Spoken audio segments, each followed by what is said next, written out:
Hiya friends, Prepared Suburbanite here, back at you. I apparently pulled a muscle in my leg doing some work around the yard a couple of days ago, and man, it was painful. So anyway, on the mend right now, but that was no fun at all dealing with that muscle pull. So what I've got today is some good news, some bad news, and some tips for the upcoming fall season. So stick around.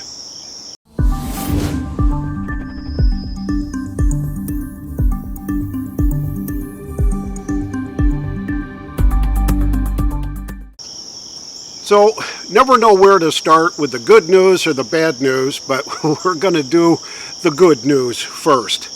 We went grocery shopping, and I guess what you'd call payday prepping yesterday, and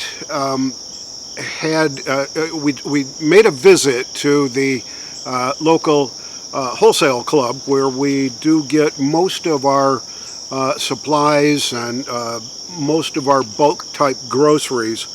And one of the things that we normally buy there are big supplies of eggs.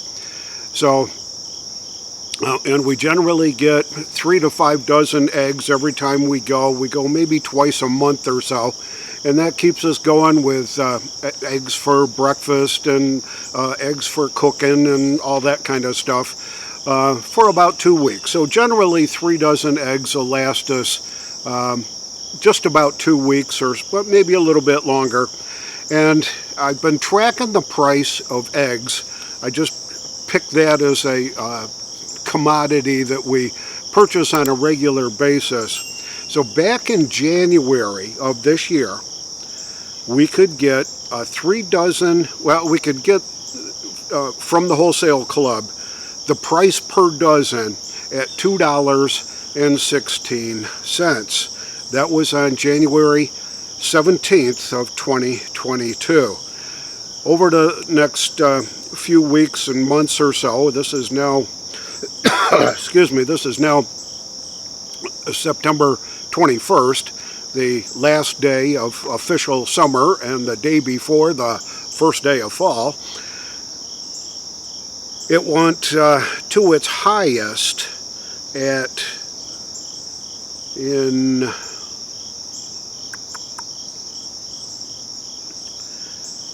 the end of July. July 27th, 2022, we were paying $4 a dozen. That's an 84.7% increase over the price since January. But since then, and we just went yesterday, the price has dropped to $2.66 a dozen. So it's gone from $4 down to $2.66. Now that's still an increase over the $2.16 that we paid back in January, but it's a 23% increase over that number, but a huge price decrease on a per dozen basis for eggs. That's the good news.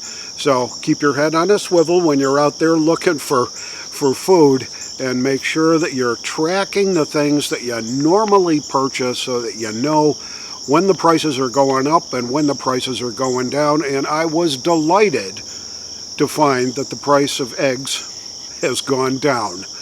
It's not where it belongs, but it's down substantially from its high point in July. Now the bad news, this is just absolutely stunning.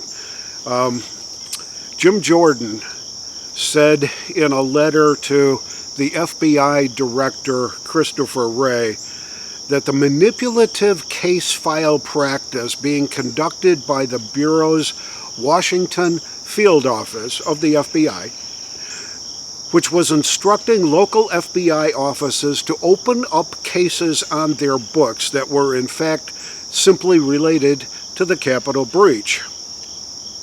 The FBI's case categorization creates the illusion that threats from DVE, now that's domestic violence extremists, folks like you and me, that the threats from DVE are present in jurisdictions across the nation, when in reality, they all stem from the same related investigation concerning the actions at the Capitol on January 6th.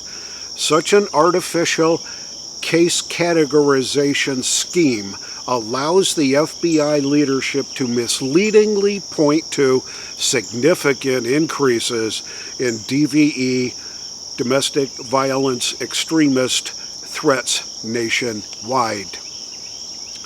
That's called manipulating the data to suit an end that you want to justify.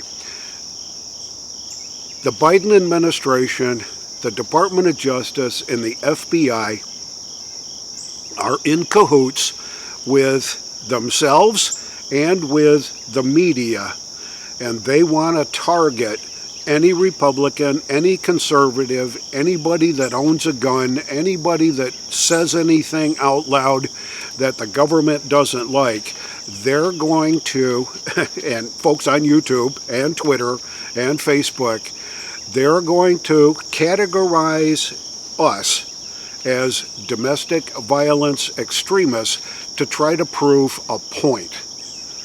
This is absolutely totalitarian. It's authoritarian from the top down, and it's extraordinarily divisive for this country to put up with. When you get a chance, and please do, drop a note to your congressional representatives, in the House and in the Senate, and tell them how you feel about what's going on with this kind of data manipulation to prove a point. And it doesn't prove a point because it doesn't exist. So now that the bad news is out of the way, some fall tips. Tomorrow's the first day officially of autumn. And that should ring a bell, should be like an alarm clock for folks. And here's some of the things on my checklist that I do when the seasons change.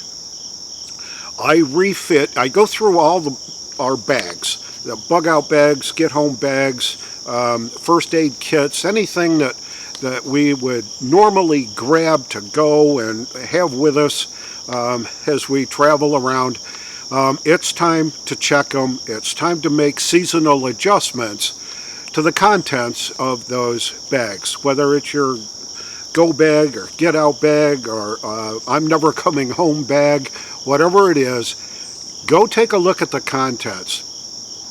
If you retrofitted it back in the spring and you took out your woolen underwear and your wool watch caps and all that, and you replaced it with shorts and light socks and that kind of stuff for summertime, it's time to do that same clothing switch again and winterize your go bags.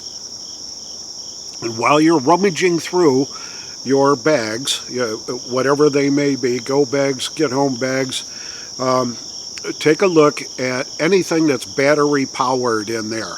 Headlamps, flashlights, that kind of stuff. And take a look at the batteries. I pulled a small bag that we carry in the Jeep last season and opened up the flashlight, tried to turn it on, and it wouldn't turn on. So I popped it open and I looked, and the batteries were corroded to get out. I mean, they were just awful. So took them out, cleaned the inside of the case of the flashlight, put in new, fresh batteries, and everything went back to normal, and it was fine to use. So the lesson there is check anything that's battery powered that you carry in your get out bags, your get home bags, whatever it is. and make sure that your batteries are up to date, they're fresh, they're not corroded, and they're not creating a mess. Also take a look at your first aid kits and make sure that everything is up to date, that you've got all the right stuff in there. I popped open our first aid kit that we carry in our Jeep and found that we carry a small little bottle of betadine. And somehow the thing had tipped over and the cap was not 100% tight, and the betadine leaked all through it. It saturated gauze pads and band-aids and stuff, so it made a real mess. And you have to take all that stuff out,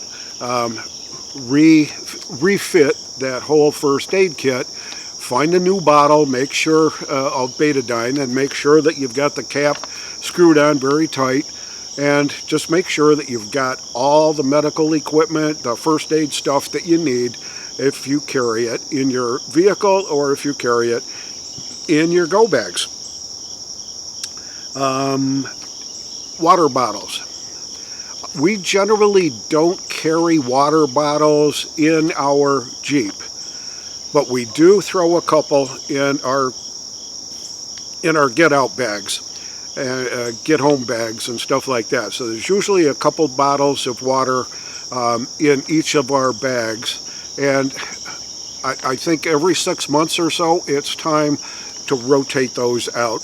Bring them back in. I don't care what you do with them, water your plants or whatever, but if they've been exposed to varying temperatures, super high heat in your vehicles, super cold in the wintertime, whatever, I'm just not quite sure. I think it's a good policy just to rotate them out. So I would also put that on your list. Power equipment. In the fall, this time of year, it's generally the right point in time between now and maybe Thanksgiving or so, at least here in North Carolina. I guess if you live in Alaska or Maine or someplace, that it's going to be a little bit different there. But for here, between now and Thanksgiving, it's time to take a look at your gas-powered tools and equipment that you normally use in the summertime. Your power washer, maybe your portable generators, gas-powered.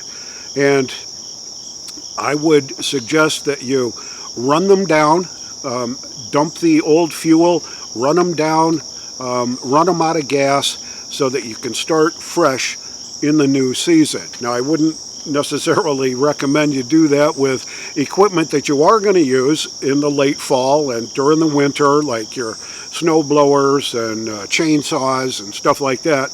You want to keep that in running condition. So if you've also got riding tractors, lawn mowers, that kind of stuff, and you've got grease fittings, this is the best time to get the grease fittings and all that taken care of, and make sure that you're greasing up everything that you can in all those vehicles. So while you're outside, take a look at your outside faucets, water faucets, and your outside hoses for the garden hoses and hoses that you use to wash the car and stuff like that. And take the extra effort to disconnect the hoses from the faucets before the first frost sets in. So here, the first frost generally is the first week or so in November. And it's certainly different if you live in the northern climates in Alaska or New Hampshire or Maine, places like that. Your first frost dates come much earlier.